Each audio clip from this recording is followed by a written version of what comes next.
माँ तुम ऐसी होती हो।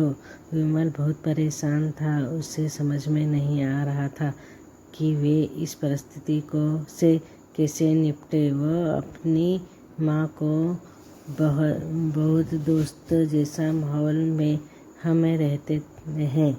हमको गलत लगता है, यही जीवन है, सच्चाई है, लेकिन हमें गलत है।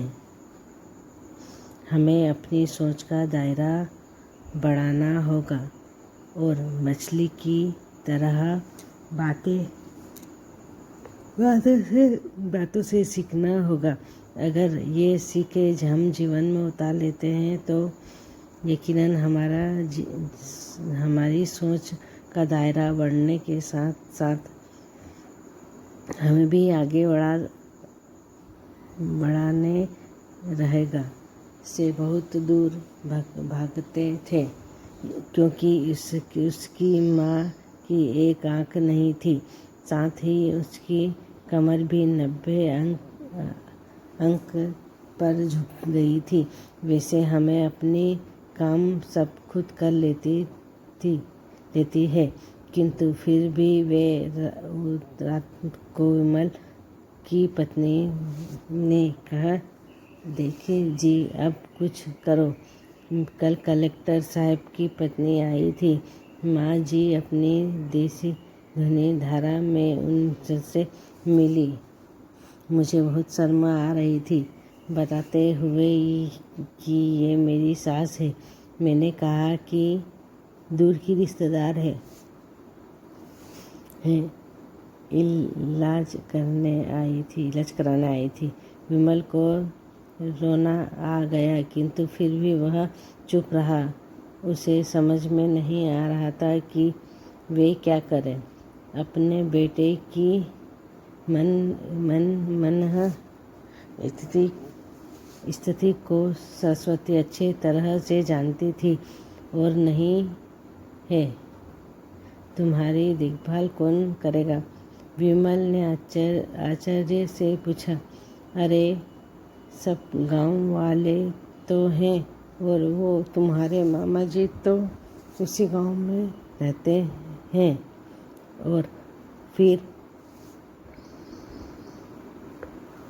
हम सारी व्यवस्थाएं कर देंगे आएंगे ना।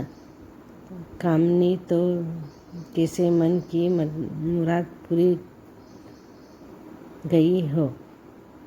हाँ बेटा, बहुत सही कह रही है, सरस्वती ने लंबी सांस लेते हुए कहा। विमल जानता था कि गांव में की देखभाल करने वाला कोई नहीं है, लेकिन अपनी पत्नी की जिद के कारण वह अपनी माँ को गांव में छोड़ने पर विवश हो गया। माँ को गांव छोड़कर आता वक्त उसे रोना आ रहा था तथा अपनी बेबसी पर गुस्सा भी हो रहा था, किंतु परिवार, पत्नी और समाज के उनके इन मनोभावों को दबा दिया और वे सुकून से एहसास महसूस करने लगा। कुछ दिनों बाद उनके चाचा, जो अमेरिका में रहते हैं, आने वाले थे। तब विमल बहुत छोटा था। उसके पिता जीवित थे तब वे भारत आए थे और उनके बाद वे अब भारत आने वाले थे। पूरा परिवार और आस पड़ोसी बहुत उत्साहित थे। अमेरिका से विमल के डॉक्टर चाचा आ रहे हैं। डॉक्टर चाचा ने जैसे ही घर में कदम रखा, सबने मिलकर बहुत उत्साह से उनका स्वागत किया। क्या विमल भाभी नहीं दिख रही है? कहाँ है?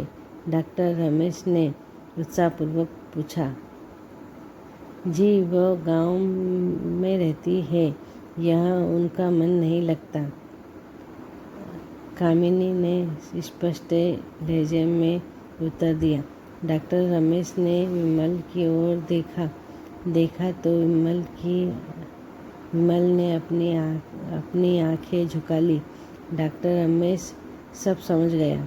बोला, कल हम भाभी से मिलने गाँव चलेंगे सब लोग। दूसरे दिन सभी लोग गांव के घर में पहुंचे। देखा कि सरस्वती को बहुत तेज बुखार हो और वे पलंग पर असह्य पड़ी है। डॉक्टर रमेश दौड़कर सरस्वती के पास गए। उनके पैर छूकर रोने लगे। सरस्वती की ये हालत उनकी कल्पना से परे थी। वह, बेटा विमल, तूने तो नाम ऊँचा कर दिया। अपनी माँ की ये हालत देखकर तुमको शर्म भी नहीं आ रही होगी। डॉक्टर रमेश ने विमल को लगभग डांटते हुए कहा। यह देवर जी, विमल को क्यों दोष दे रहे हो? मैं खुद गांव आई थी। सरस्वती ने अपने बेटे को बचाव किया। मुझे सब पता चल गया है भाभी, आप चुप रहो। क्यों तुम बहू, तुम्हें अपने सास की कल्पित परिस्थितियाँ नहीं हैं? समाज में तुम नीचे देखना पड़ेगा। हाँ ना। डॉक्टर रमेश ने कामिनी की ओर विग्र से देखा। कामिनी तुरंत होकर विमल को देखने लगी। आज तुम जैसी समाज स्थितियों पर है, वे इन्हें को दर्शाने के देन है। और बेटे विमल, तुम शायद महसूस ना हो कि बचपन में जब तुम 1 साल के थे तब छत से नीचे गिरने का कारण तुम्हारी एक आँख फट गई थी और तुम्हारी रीढ़ की हड्डी में भी समस्याएं थी। तब तुम्हें एक कुरूपी माँ ने अपनी आँखें और अपने बेन गौरव तुम्हें देकर इतना सुंदर स्वरूप दिया था। कल्पना, बेटा, इतना सालों तक संघर्ष करके बेटे की प्रशासनिक अधिकारी बनने वाले इस दर्शनशाली औरत की तुम लोगों ने यह दशा कर दी। तुम ईश्वर कभी माफ नहीं करेगा। डॉक्टर रमेश की आँख से आंसू जलधारा बह रहे थे। अब भाभी अपने पैरों साथ अमेरिका जाएगी। यह इन स्थितियाँ लोगों के बीच नहीं रहेगी। डॉक्टर रमेश ने सरस्वती से कहा। विमल को तो काटो तो खून नहीं निकल रहा था।